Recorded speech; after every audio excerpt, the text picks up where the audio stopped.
Today I'm going to talk about using the starting totals tool on MyFlightbook to get started using an online logbook, even if you have a lot of old flights sitting in paper logbooks. I know I do. That shouldn't be an impediment to migrating to an online logbook like MyFlightbook. So in MyFlightbook, if you go using the website to starting totals under the logbook tab, you'll see the tool to help you do this. What the tool is going to help you do is to create placeholder flights to capture these totals. And there are actually three good reasons why I use placeholder flights. The first is actually a pragmatic one. MyFlightbook has no predefined notion of what totals are possible, and the kinds of totals that you might want vary from pilot to pilot and are largely determined by the flying that you do. So in fact, when I compute totals, I don't have a set of things that I'm looking for. I have a small set that I know about, but mostly I look at the flights that you have and figure out all the possible totals that I can compute from that. And I compute all of those totals and then throw out everything that's zero. The second reason to use a placeholder flight is that it's unambiguous what should be included when. Because it's a flight, it's just like any other. It will show up if you download to a spreadsheet, and you can reconcile your totals between the spreadsheet and the website.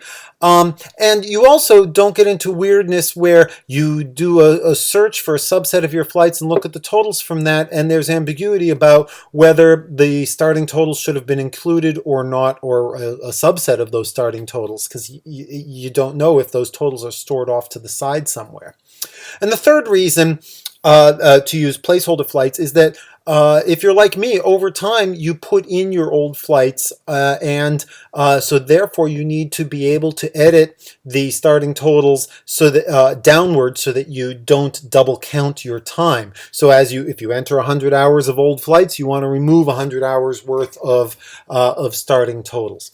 So a lot of this is actually just repeated here on the introductory page if you click to expand that. But I'm going to click next. Now, the next piece of starting totals is entering aircraft. And that may seem a little odd, but aircraft really define everything, or more accurately, the model of aircraft. There's no place in a flight in MyFlightbook to record things like complex time, or turbine time, or tailwheel time, or multi-engine time.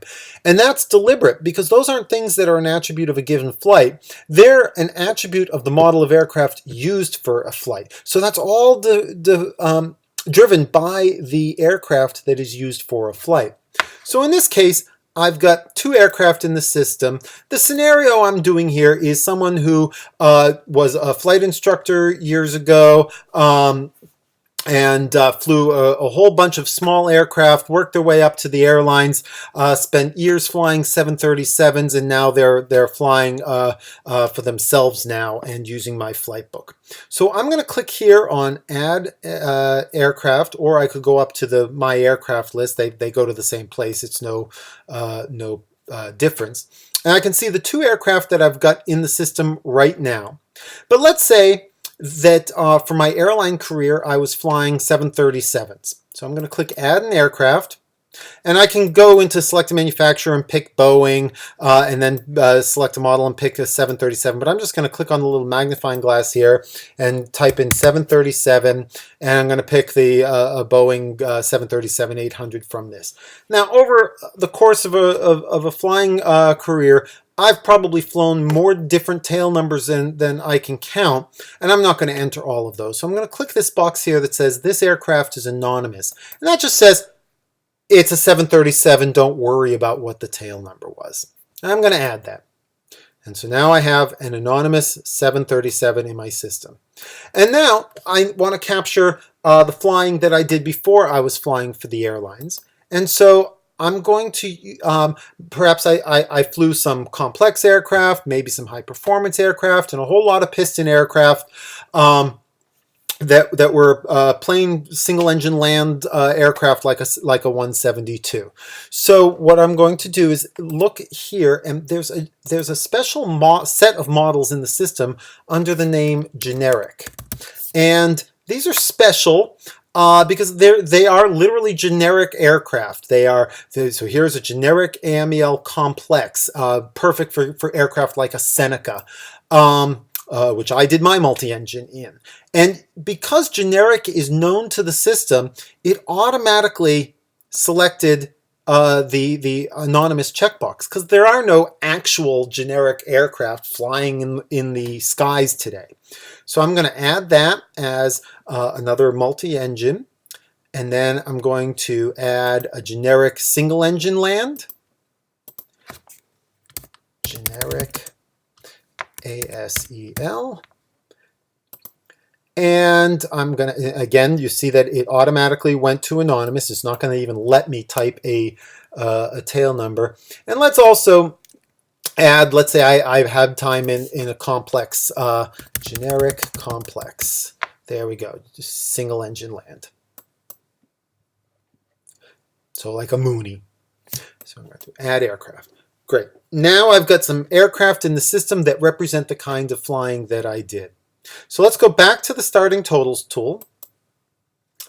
And I'm going to click next. I've got my aircraft in the system. We can see them right there.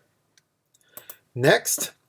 So the first thing I need to do is pick a date for these placeholder aircraft. They have to have a date. That way I know whether or not to include them. If you're just looking over your year-to-date flying, I shouldn't include them. And if they're assuming that these are further back, the system proposes a year ago from today, and that's generally a good date to use. It's far enough back that it doesn't clutter things, and importantly, any takeoffs and landings or instrument approaches won't affect your flying currency.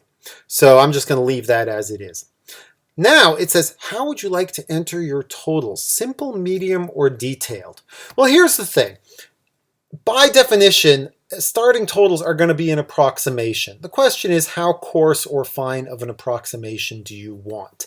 And again, this gets not to the scenario where you're looking at your total totals, but if you want to see time in a given model or time in a given time range, you may be pulling in or not pulling in these big placeholder flights, and so there's some granularity and some approximation involved with that.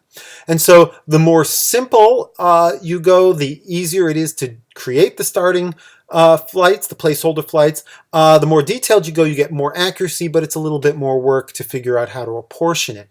So in the case of simple, I'm just breaking it down by category, class, and type rating if a type rating is required. So here's my single engine land. Here's my multi-engine land that doesn't require a type rating, like a Seneca.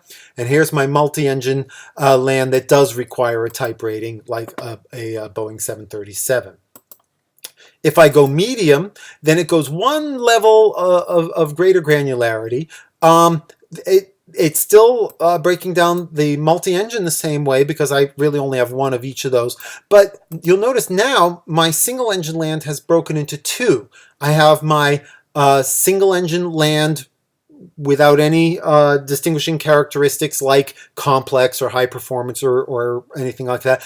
And I've got my complex single engine land. And so I'm breaking it down by capabilities, and that way I can track how much complex time I had coming into the system.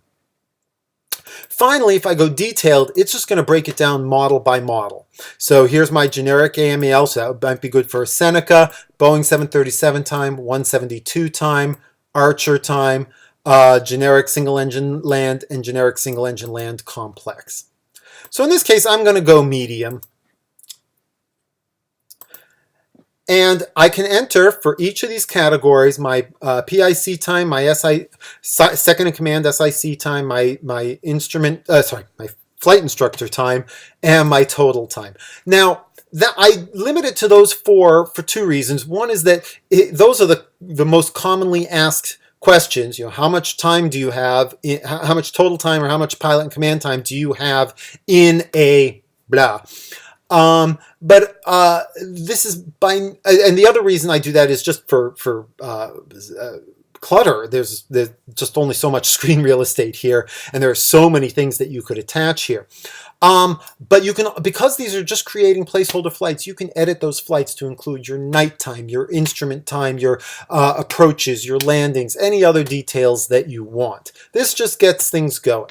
So in this case, let's say that I did my primary training and it took me 100 hours before I could log PIC time, and I've got another 400 hours beyond that. So I've got 400 hours of PIC time, and I've got a total of 500 hours in regular single engine land.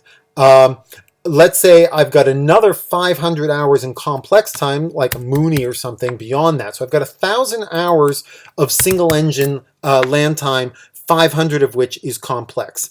And let's say for my Seneca, I've got 50 hours in that, but because it took me 25 hours to get my rating, just for simple numbers, it didn't really take me that long. I'll put in 25 for that. And let's say my 737 time, I've got 900 hours of PIC and 1,000 hours total.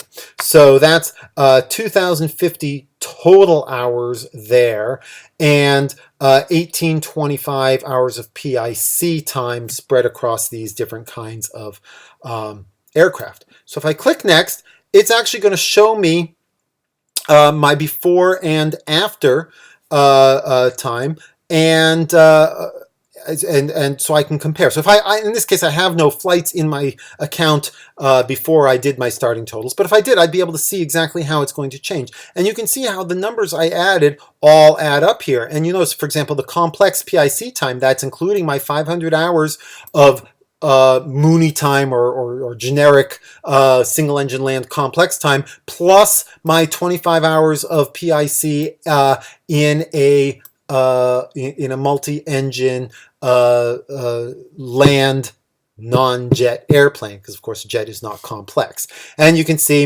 there's my 1,000 hours of 737 time, 900 of which was PIC, turbine PIC, because it took me 100 hours to get qualified in the 737.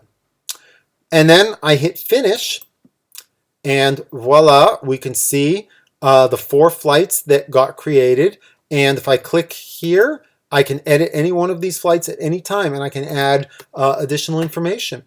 So you can see it's fairly straightforward to get started using the starting totals tool on MyFlightbook, so that you can have correct totals without having to go back and enter all of those old flights. I hope this has been helpful, and that you'll consider migrating your logbook to an online platform. I hope the starting totals tool makes that easier for you to do. Thank you very much.